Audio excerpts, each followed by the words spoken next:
Oya mazee, baba, nimezama hapa, nimezama. Ila baba, chonde, panga na kichwa. Usije ukaja ukanitoa kichwa. Dogo mmoja alikuwa anacheza kwenye mti. Ila baadaye kwa kuwa ni mtafuta maembe, akajikuta ametumbukia kama unavyoona hapo.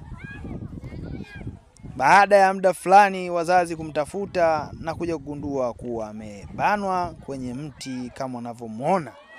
Baba anatumia jitihada nyingi za kumkomboa mtoto wake katika eneo lililombana. Ila mtoto anasema, baba, unavokata tafadhali na kichwa, usije ukanipasua na panga. Baba akiendelea kufanya juhudi za kumtoa akiwa na mke wake. Inasikitisha sana. Tuwe waangalifu na vijana wetu.